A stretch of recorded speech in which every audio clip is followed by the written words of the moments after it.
Assalamualaikum warahmatullahi wabarakatuh. Berjumpa lagi dengan saya di channel YouTube saya Ensiklopedia Ahmad Fauzi.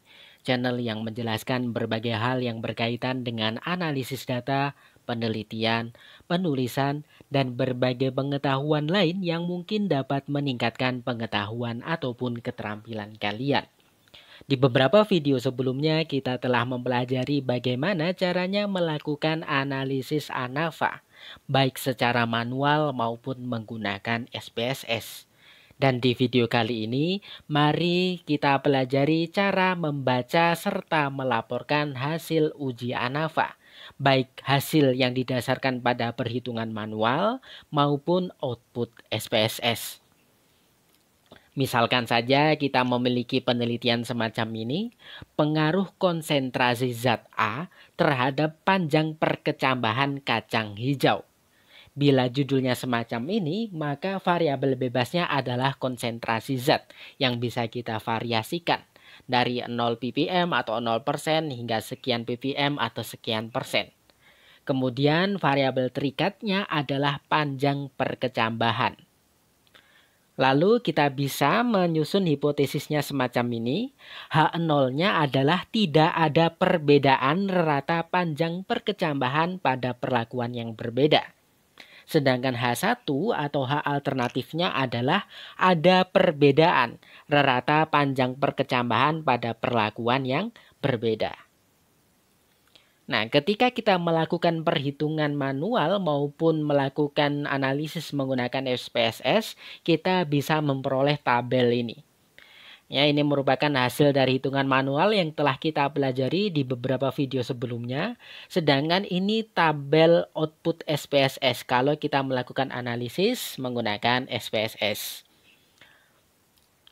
Kemudian, kita juga bisa memperoleh tabel output semacam ini. Karena sesuai penjelasan saya di tutorial SPSS di video yang lain, kita bisa melakukan uji ANAFA dengan dua macam prosedur. Kita bisa menggunakan prosedur compare means maupun prosedur univariate analysis. Kalau ini hasil dari compare means, sedangkan yang ini hasil dari univariate analysis. Tabelnya sedikit berbeda. Nah, dari tabel ini kita membutuhkan angka-angka penting yang menjadi dasar kita melaporkan hasil analisis ANAFA kita. Kita identifikasi secara bersama terlebih dahulu sebetulnya apa persamaan dari ketiga tabel ini sehingga kita bisa paham kalau kita membaca tabel output SPSS kita tahu arti dari setiap tulisan yang ada di tabel tersebut. Yang pertama adalah kalau kita melakukan analisis ANAFA, kita akan menghitung jumlah kuadrat. Kalau di hitungan manual kita singkat sebagai JK, sedangkan di output SPSS kalau kita menggunakan compare means tulisannya adalah sum of squares atau kadang disingkat sebagai SS. Kalau di prosedur univariate analysis tulisannya adalah kolom type 3 sum of squares. Kemudian kita akan mendapatkan DB juga. DB itu derajat bebas. Kalau di output SPSS tulisannya DF, degree of freedom. Kemudian kuadrat tengah atau KT. Kalau di SPSS tulisannya mean square, MS. Kemudian F hitung. Kalau di output SPSS tulisannya F saja. Kemudian P value atau probability value. Kalau di SPSS tulisannya SIG, SIG titik. Dan yang terakhir adalah partial eta square. Simbolnya seperti NP kuadrat ini ya. Nah, kalau kita menggunakan prosedur compare means, kita tidak akan memperoleh nilai effect size ini. Namun, kalau menggunakan prosedur univariate analysis, kita bisa memperoleh nilai partial eta square.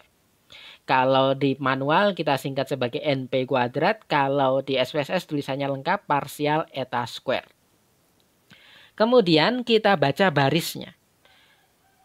Kalau di hitungan manual kita tulis baris pertama sebagai baris perlakuan. Namun kalau di output SPSS tulisannya between groups.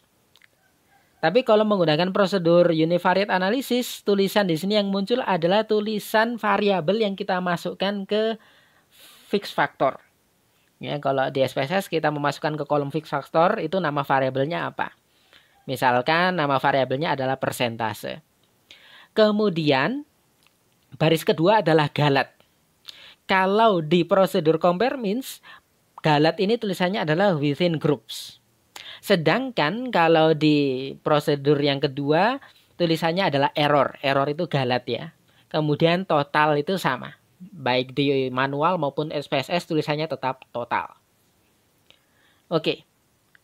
Kalau kita melakukan perhitungan analisis ANAVA dan kita melaporkannya secara manual, kita cukup membandingkan antara F hitung dengan F tabel.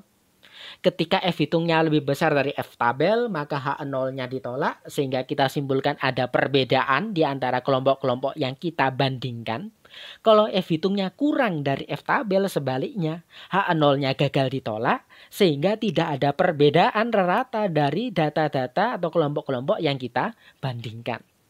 Nah, kalau kita menggunakan data semacam ini ya, kemudian F hitungnya yang diperoleh adalah sebesar 23,796. Sedangkan F tabelnya 3,06. F hitungnya lebih besar dari F tabel. Sehingga kita bisa menuliskan hasilnya semacam ini. Hasil uji ANAVA menyatakan F hitung lebih besar dari F tabel. Sehingga H0-nya ditolak. Dengan demikian, terdapat perbedaan rata panjang perkecambahan kedelai yang diberi zat X dengan konsentrasi yang berbeda. Ada perbedaan karena F hitungnya lebih besar dari F tabel. Pembacaan seperti ini, pelaporan seperti ini tepat, namun kurang lengkap dan berbagai informasi penting tidak tersampaikan. Nah, sekarang coba kita pelajari cara melaporkannya secara lengkap dan tepat. Kita gunakan tabel hitungan manual terlebih dahulu, kemudian kita pelajari juga tabel output SPSS-nya. Nah, ini kalau tabel hitungan manual. Cara membacanya seperti ini. Prinsipnya nanti kita bandingkan p-value-nya dengan alfa kita. Alfa kita itu 0,05. Ya, penelitian kita itu biasanya menggunakan nilai alfa sebesar 0,05. Kalau p-value-nya kurang dari 0,05, maka H0-nya ditolak. Artinya ada perbedaan signifikan. Sebaliknya, bila p-value-nya lebih besar dari alfa, lebih besar dari 0,05, maka H0 gagal ditolak. Artinya tidak terdapat perbedaan signifikan. Nah, sekarang coba kita baca tabel ini. Hasil uji ANAVA satu jalur menunjukkan bahwa terdapat perbedaan signifikan panjang perkecambahan yang mendapatkan konsentrasi zat X yang berbeda. Ada perbedaan signifikan karena kita lihat di sini p-value-nya 0,00.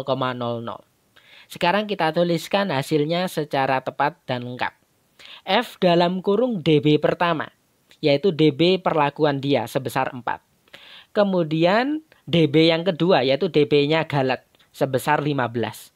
Sama dengan F hitungnya, yaitu sebesar 23,796. Kemudian koma p-value-nya. Nah, di sini p-value-nya 0,00. Ingat ya, kita tidak boleh menyampaikan p-value sama dengan 0. Karena nilai probability itu tidak pernah sama dengan 0. 0,00 ini pembulatan. Sehingga yang harus kita tuliskan adalah pi kurang dari 0,001. Semacam ini contohnya. Kemudian effect size-nya. Partial eta square-nya sebesar 0,864. Kita lihat ya, F-nya kita tulis kapital, miring, P-nya kita tulis kecil, miring, kemudian partial eta square-nya kita tuliskan menggunakan simbol dan miring juga. Sekarang kita coba lihat kalau menggunakan tabel output SPSS. Kita gunakan tabel yang ini. Tabel yang dihasilkan dari prosedur univariate analysis, bukan compare means. Karena kalau compare means, outputnya tidak lengkap, tidak ada effect size-nya. Nah, cara pembacanya juga sama. Hasil uji ANAVA satu jalur menunjukkan bahwa terdapat perbedaan signifikan panjang perkecambahan yang mendapatkan konsentrasi zat X yang berbeda. F miring dalam kurung DB pertama miliknya perlakuan, kalau di sini tulisannya baris persentase, kemudian DB galatnya. Kalau di output SPSS tulisannya error. Error itu galat. Sama dengan F hitungnya. Kita lihat dari kolom F-nya pada baris persentase, yaitu 23,796. Kemudian p-value-nya kita lihat dari kolom sig di baris persentase, yaitu 0,00 sehingga kita tulis kurang dari 0,001. Kemudian effect size-nya kita lihat di kolom partial eta square di baris persentase, yaitu sebesar 0,864. Begitu cara melakukan pelaporan hasil uji ANAFA. Nah, di sini kita lihat ada perbedaan signifikan. H0-nya ditolak, p-value-nya kurang dari 0,05. Maka kita harus melanjutkan ke uji lanjut. Di hitungan manual kita bisa lihat di video cara melakukan uji lanjut BNT secara manual. Sedangkan di video tutorial SPSS kita juga pernah belajar cara memunculkan tabel uji LSD. LSD itu BNT, Least Significant Difference, kalau di bahasa Indonesia kan sebagai beda nyata terkecil. LSD sama dengan BNT. Nah, cara kita melaporkan adalah kita menggunakan tabel rangkuman ini.